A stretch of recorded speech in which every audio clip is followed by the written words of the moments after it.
Hello दोस्तों, कैसे हैं आप सभी। मैं केवी सर आपके अपने चैनल विद्यादीप एकेडमी में आप सभी का हार्दिक स्वागत अभिनंदन करता हूं। दोस्तों, हम आज आपके साथ एक नए टॉपिक के साथ आए हैं। उस टॉपिक का नाम है द्रव, मैटर। इंग्लिश में क्या बोलते हैं भैया? मैटर बोलते हैं। यानी द्रव किसे कहते हैं, सबसे पहले ये जानेंगे हम। तो सबसे सिंपल भाषा में अगर मैं कहूँ कि द्रव किसे कहते हैं, संसार की वह सभी वस्तुएं जिसमें भार होता है और जो स्थान को घेरते हैं क्या कहलाते हैं? द्रव्य कहलाते हैं। जैसे कुर्सी, मेज, पुस्तक, मानव, ठीक है ना, पुस्तक, मानव, पेन, डेस्कटॉप, ये सब क्या है भैया? ये सब क्या है? ये सब आपके द्रव्य है। तो लिखेंगे संसार की वह सभी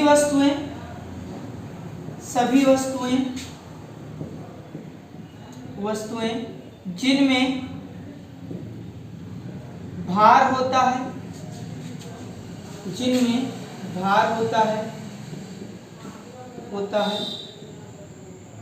और वह स्थान घेरता है, वह स्थान घेरता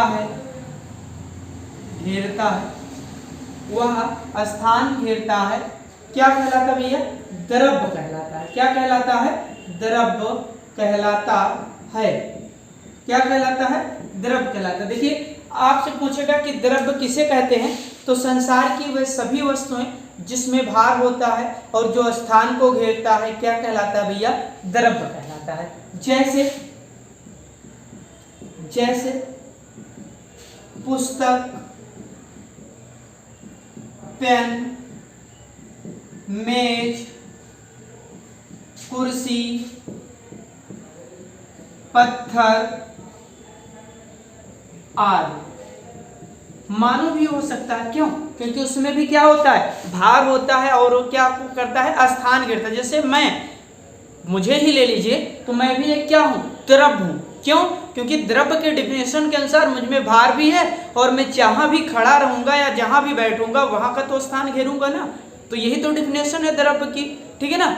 द्रव्य का तो यही तो डिफिनेशन है कि द्रव्य किसे कहते हैं? संसार की वह सभी वस्तुएं जिनमें भार होता है, जो स्थान घेरते हैं, क्या कहलाते हैं? द्रव्य कहलाते हैं। क्या कहलाते हैं भैया? द्रव्य कहलाते हैं, ठीक है ना। आगे देखिए, द्रव्य की अवस्थाएं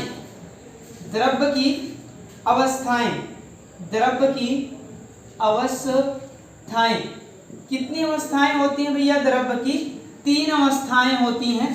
पहला होता है ठोस अवस्था। दूसरा कौन सा होता है भैया? दूसरा होता है द्रव अवस्था। कौन सी अवस्था? द्रव अवस्था, ठीक है ना। और तीसरा कौन सी अवस्था होती है? गैस अवस्था होती है। कौन सी अवस्था होती है भैया? गैस अवस्था होती है, ठीक है ना। इसमें जब हम वर्गीकरण करेंगे, जब भी हम द्रव्य का वर्गीकरण करेंगे, तो द्रव्य का वर्गीकरण 2 प्रकार से होता है। एक फिजिकल क्लासिफिकेशन होता है और एक केमिकल क्लासिफिकेशन होता है, यानी भौतिक वर्गीकरण और रासायनिक वर्गीकरण। तो भौतिक वर्गीकरण में द्रव्य की 3 अवस्थाएं होती हैं, ठोस, द्रव और गैस। तो आगे हम देखते हैं कि द्रव्य का क्या होता है, वर्गीकरण कैसे किया जाता है, तो उस पर देखते हैं। चलते हैं आगे, क्लास देखते हैं द्रव्य का वर्गीकरण। भैया द्रव्य का वर्गीकरण देखते हैं, ठीक है ना। द्रव्य का वर्गीकरण देखेंगे तो देखिए, द्रव्य का वर्गीकरण 2 प्रकार से किया गया है। एक भौतिक वर्गीकरण और दूसरा कौन सा? रासायनिक वर्गीकरण किया गया है। भौतिक वर्गीकरण में ये द्रव्य की 3 अवस्थाएं बताई गई हैं, ठोस अवस्थाएं, द्रव अवस्थाएं और कौन सी अवस्थाएं भैया? गैस अवस्थाएं हैं, ठीक है ना। लेकिन अब देखिए, भौतिक वर्गीकरण में केवल इसके 3 ही पार्ट हैं। पहला क्या है? ठोस, दूसरा क्या है? द्रव और तीसरा क्या है? गैस।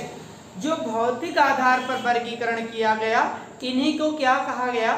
द्रव्य की भौतिक अवस्थाएं। द्रव्य की भौतिक अवस्थाएं। तो द्रव्य की 3 भौतिक अवस्थाएं होती हैं, ठोस, द्रव, गैस, ठीक है ना। Solid, liquid, gas. आगे देखिए, रासायनिक वर्गीकरण के भी 2 पार्ट होते हैं। पहला है शुद्ध पदार्थ और दूसरा है मिश्रण। शुद्ध पदार्थ के दो पार्ट होते हैं, तत्व, एलिमेंट, यौगिक, कंपाउंड, ठीक है ना। आगे देखिए, तत्व तीन प्रकार के होते हैं, आप जानते हैं, धात, आधात और उपधात। जिसमें चमक पाई जाती है धात, जिसमें चमक नहीं पाई जाती है उपधात, और जिसमें धात और आधात के गुण होते हैं उसे उपधात कहते हैं। जैसे सिलिकॉन हो गया, ठीक है ना, क्या हो गया, सिलिकॉन हो गया। अब देखिए, यौगिक दो प्रकार के होते हैं, एक कार्बनिक यौगिक और एक अकार्बनिक यौगिक। ऑर्गेनिक केमिस्ट्री और इनऑर्गेनिक केमिस्ट्री, ये 11th में आपके दो बुक होंगे, कार्बनिक केमिस्ट्री और अकार्बनिक केमिस्ट्री। जो कार्बन से मिलकर यौगिक बने होते हैं उन्हें कार्बनिक यौगिक कहते हैं, जो कार्बन से मिलकर नहीं बने होते हैं उन्हें क्या कहते हैं, अकार्बनिक यौगिक कहते हैं। आगे देखते हैं, मिश्रण दो प्रकार के होते हैं, समांगी मिश्रण और विषमांगी मिश्रण। समांगी मिश्रण और विषमांगी मिश्रण। समांगी मिश्रण वो होते हैं जैसे जिनको मिलाया जाए तो एक दूसरे में विलय हो जाए और वो फिर अपने फॉर्म में ना आए। जैसे आप कह सकते हैं चीनी और पानी का विलयन, ठीक है ना, वो आपस में घुल जाते हैं तो ये समांगी हो जाएगा। लेकिन बालू और पानी का मिश्रण कैसा हो जाएगा, विषमांगी हो जाएगा। तो इन्हीं पार्टों को हम एक एक कर कर क्या करेंगे, पढ़ेंगे। तो सबसे पहले भौतिक अवस्थाओं का वर्गीकरण कर कर हम ठोस अवस्था, द्रव अवस्था, गैस अवस्था पढ़ेंगे। फिर रासायनिक वर्गीकरण पर आएंगे, शुद्ध पदार्थ पढ़ेंगे भैया, और शुद्ध पदार्थ के तहत तत्व, यौगिक पढ़ेंगे, और फिर आएंगे मिश्रण, जहां पर समांगी और विषमांगी मिश्रण चलेगा। तो चलते हैं, देखते हैं कि अवस्थाओं पर चलते हैं कि ठोस अवस्था क्या है, ठोस अवस्था क्या है, इस पर पहले हम चर्चा करते हैं भैया। देखते हैं भैया, द्रव्य का भौतिक वर्गीकरण, ठीक है ना। तो देखिएगा, द्रव्य को भौतिक अवस्था के आधार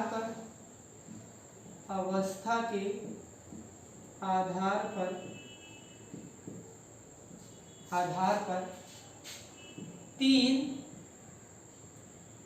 भागों में बांटा गया है। तीन भागों में बांटा गया है। पहला कौन सा है, ठोस अवस्था भैया। पहला कौन सा है, ठोस अवस्था। दूसरा द्रव अवस्था। कौन सा भैया, द्रव अवस्था। तीसरा गैस अवस्था। तीसरा क्या है भैया, गैस अवस्था या अवस्थाएं, ठीक है ना, दोनों एक ही चीज है। तो देखिए यहाँ पर आपसे पूछेगा कि द्रव के भौतिक वर्गीकरण, ठीक है ना। तो द्रव के भौतिक वर्गीकरण यानी भौतिक आधार पर, यानी द्रव के भौतिक वर्गीकरण पर द्रव को तीन अवस्थाओं में बांटा गया है। पहला कौन सा है, ठोस अवस्था है, दूसरा गैस अवस्था है, और तीसरा क्या है, पहला ठोस, दूसरा द्रव और तीसरा गैस अवस्था है। अब इन्हीं तीनों अवस्थाओं को हम लोग पढ़ेंगे नेक्स्ट वीडियो में। तो आप लोग जरूर बताइए वीडियो कैसे लगी। वीडियो अच्छी लगी तो वीडियो को लाइक शेयर करना ना भूले।